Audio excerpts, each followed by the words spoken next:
संतोष सुमन ने इस्तीफा देते ही आरोप लगा दिए, कहा कि वो हमारी पार्टी का अस्तित्व खत्म करना चाहते हैं, यानी कि जदयू। ललन सिंह ने भी कह दिया कि हम क्या छोटे छोटे दुकान खोल के क्या फायदा। माननीय जीतन राम मांझी जी को मुख्यमंत्री बनाए थे, उनके बेटा को भी मंत्री बनाया। ये चले गए थे महामहिम राजपाल जी से मिलने के लिए। कौन? जीतन राम मांझी जी दिल्ली में भी मिलते रहते हैं, राज्यपाल जी भी से मिलते रहते हैं, तो इनका मन कहिए से डोल रहा था। कई सारी जातियां जो है वो मांझी जी को सपोर्ट करती हैं, उनका आदर्श मानती हैं। आप कह रहे हैं कि महागठबंधन का कोई असर ही नहीं पड़ेगा, वोट तो घटवे करेगा ना, घटवे ना करेगा। 85% वोट पर हम ही लोग हैं। बीजेपी की चौकट पर खड़ा नहीं रहते तो अपना बेटा से इस्तीफा नहीं दिलवाते और नीतीश कुमार पर गलत आरोप नहीं लगाते। अम्बेडकर के 100 बार नाम लेते हैं और अम्बेडकर द्वारा गढ़ी गई या लिखी गई संविधान को बदलना चाहता है बीजेपी, तो क्या राज्यपाल बनने के लिए, बेटा को एमएलसी बनाने के लिए संविधान की तुलना उसे किया जा सकता है? कानून बचेगा तो आप मुख्यमंत्री भी बन सकते हैं। ये है कि मांझी जी को हमेशा नीतीश कुमार ने इज्जत दिया, मुख्यमंत्री बनाया, फिर भी मांझी जी ने कई बार पलटी मारी, कई बार वो इधर से उधर गए, उधर से इधर आए, इधर से उधर आए। ऐसा भूल काहे नीतीश कुमार करते हैं? 17 साल हो गया मुख्यमंत्री। बिहार की राजनीति को समझना मुश्किल ही नहीं नामुमकिन है, इसलिए हम ऐसा कह रहे हैं। अब आप समझिए, बिहार में जिस तरीके से संतोष सुमन यानी कि संतोष मांझी, जो कि जीतन राम मांझी के पुत्र हैं, वो मंत्री हुआ करते थे, एक बैक मारा पलटी और कर दिया इस्तीफा।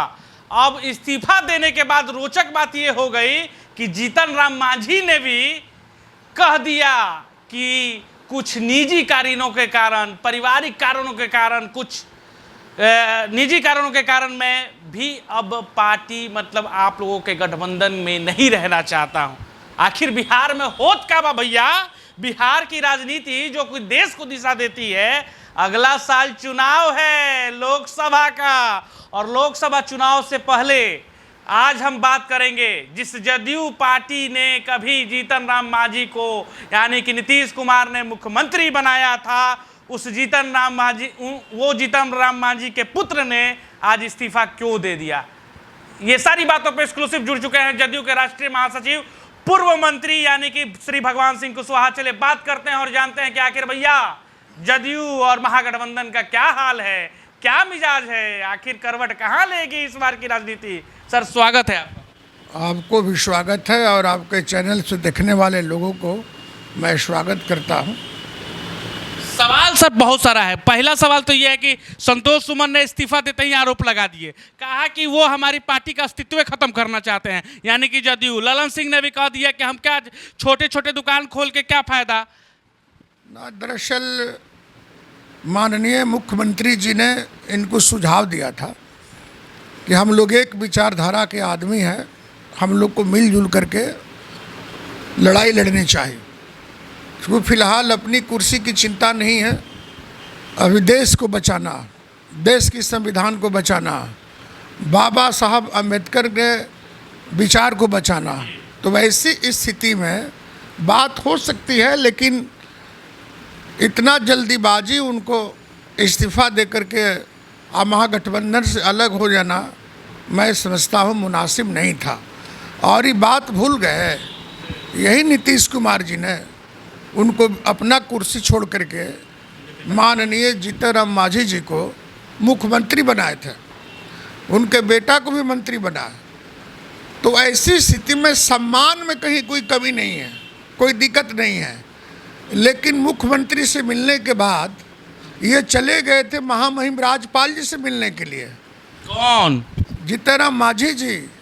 और जब जीतन राम मांझी जी चले गए मिलने के लिए और उस लाल कोठारी से मिल करके बाहर आए, तो इनका भाषा बदल गया। दिल्ली में भी मिलते रहते हैं, राज्यपाल जी भी से मिलते रहते हैं, तो इनका मन कहिए से डोल रहा था कि यहाँ नहीं रहेंगे, हम वहीं पर रहेंगे। तो हालांकि इनको जाने से आने से महागठबंधन पर कोई फर्क पड़ने वाला नहीं है। कई सारी जातियां जो है वो मांझी जी को सपोर्ट करती हैं, उनका आदर्श मानती हैं। आप कह रहे हैं कि महागठबंधन का कोई असर ही नहीं पड़ेगा, वोट तो घटवे करेगा ना, घटवे ना करेगा। अब मांझी जी जिस कौम से आते हैं उनका प्रतिनिधित्व मुख्यमंत्री ने दिया था। अब उनके जाने के बाद सीट खाली नहीं न रहेगा। सदा जी आ गए, उसी कौम के हैं, 16 तारीख के ओथ लेंगे, मंत्री बनेंगे। तो इसलिए उनको जाने आने से कोई वोट पर असर नहीं। महागठबंधन के वोट एकजुट है।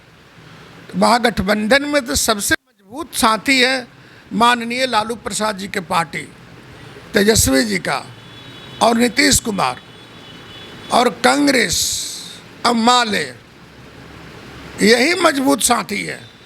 और जब इतना आदमी की एकजुटता है तो जितना वोट है उसका 85% वोट पर हम ही लोग हैं। 85% वोट महागठबंधन के पक्ष में है।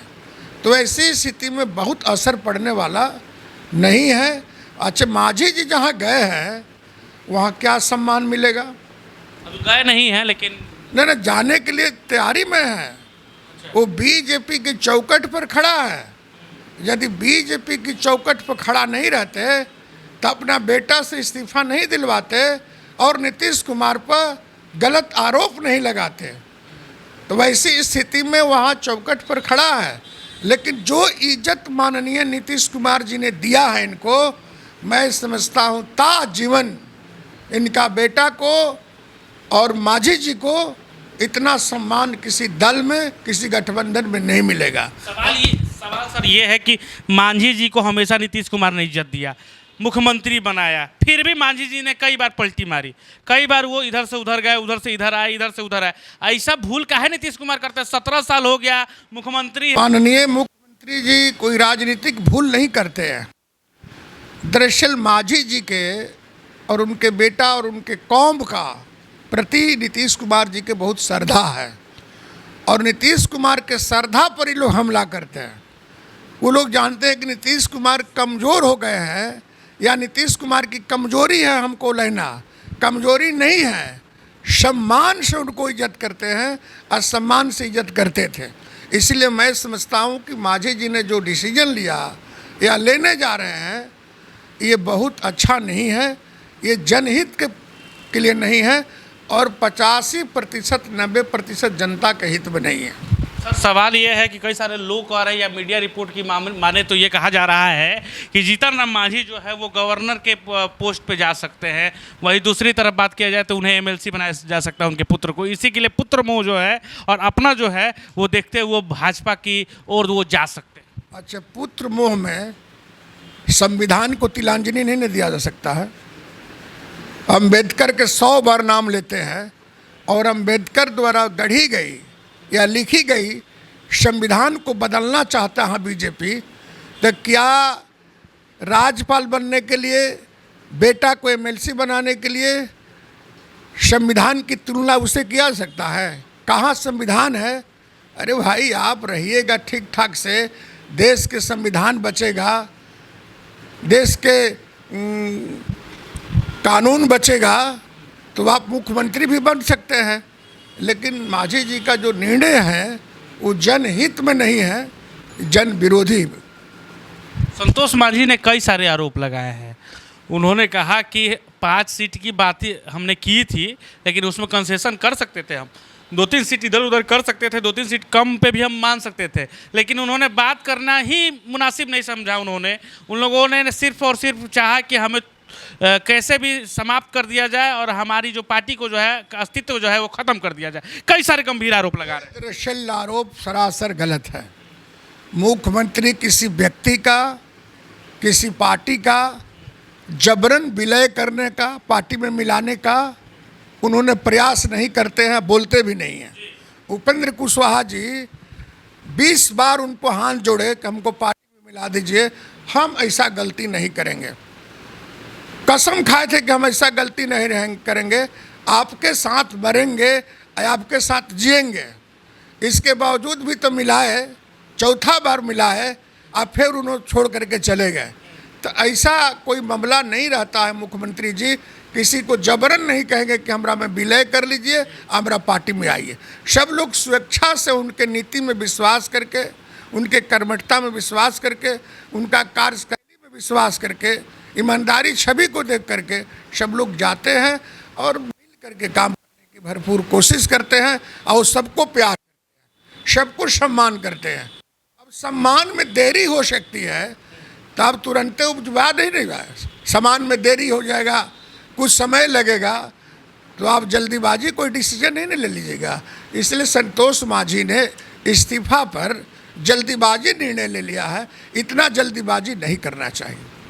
अगला निर्णय क्या है आप लोगों का, आपका क्या प्लान है आप लोगों का जदयू का, क्योंकि आप राष्ट्रीय महासचिव हैं और कई सारे मामले जो होते हैं वो राष्ट्र को देखने, राष्ट्र हितों को देखते हुए आप लोग लेते होंगे, तो किस तरीके से जदयू अब आगे की रणनीति कर रही है, क्या कुछ प्लान? तो बता दें, जनता दल यूनाइटेड का गार्जियन है माननीय नीतीश कुमार जी, पार्टी के राष्ट्रीय अध्यक्ष है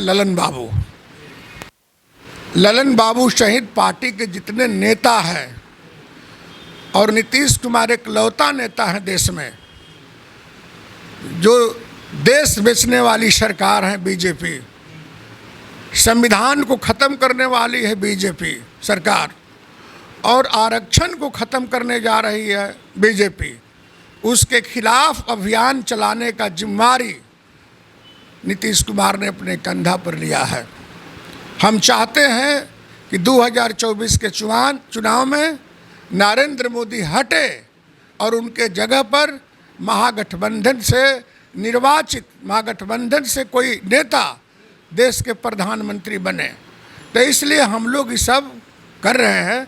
और एक बात सुन लीजिए, 23 तारीख को मीटिंग है, माननीय मुख्यमंत्री जी के आग्रह पर मीटिंग हो रही है पटना में, 18 दल शामिल हो रहा है, और नरेंद्र मोदी ने प्रधानमंत्री बनने के लिए हुंकार पटना के गांधी मैदान से भरे थे। और बता दे 23 तारीख को सभी राजनीतिक दल जुट करके यहाँ से ही, पटना से ही हुंकार भरा जाएगा कि अब नरेंद्र मोदी को हटाना है और देश को बचाना है। नरेंद्र मोदी को हटाना है और नीतीश कुमार को लाना है।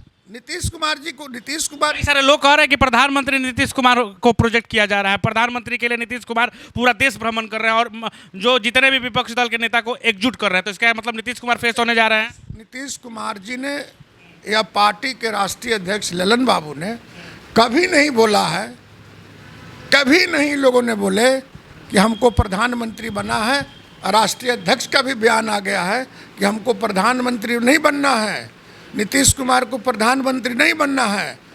प्रधानमंत्री कोई बने चुनाव के बाद, लेकिन नरेंद्र मोदी को देश के हित में, देश बचाने के हित में, संविधान बचाने के हित में इनको हटाना अनिवार्य है। इसी के लिए प्रयास जारी है। चलिए, बहुत बहुत धन्यवाद सर, समय दिया आपने, इसके लिए शुक्रिया। चलिए आपको। तो ये थे श्री भगवान सिंह कुशवाहा, जो कि पूर्व मंत्री और अभी वर्तमान में राष्ट्रीय महासचिव जदयू के हैं, और साफ तौर पे इनको कहना है कि देश में चाहे कोई भी आए, नरेंद्र मोदी इस बार नहीं आएंगे, प्रधानमंत्री इस बार नरेंद्र मोदी नहीं बनने जा रहे हैं। महागठबंधन जो है वो एकजुट है। 23 तारीख को पूरा महागठबंधन का कुनबा भी एकजुटता दिखाएगा, गांधी मैदान से हुंकार भरेगा। वहीं दूसरी तरफ संतोष मांझी को लेकर, यानी कि संतोष सुमन को लेकर इन्होंने साफ तौर पे कह दिया है कि जो डिसीजन था संतोष सुमन का, वो जल्दीबाजी का डिसीजन था, वो डिसीजन जो है वो अभी उनको नहीं लेना चाहिए था। कई सारी चीज़ें जो है मुख्यमंत्री ने किया है और उन्हीं की बदौलत जो है मांझी जी जो है मुख्यमंत्री भी बने थे। खबर में इतना ही। आपका प्यार समर्थन लगातार मिल रहा है, इसके लिए शुक्रिया। आप जरूर अपनी राय दें कि आखिर क्या होने जा रहा है देश में। 2024 का जो चुनाव है किस करवट मोड़ लेगी, क्या होगा बिहार में, इस बार का लागता खेला होवे कि ना होवे। जय हिंद, जय भारत।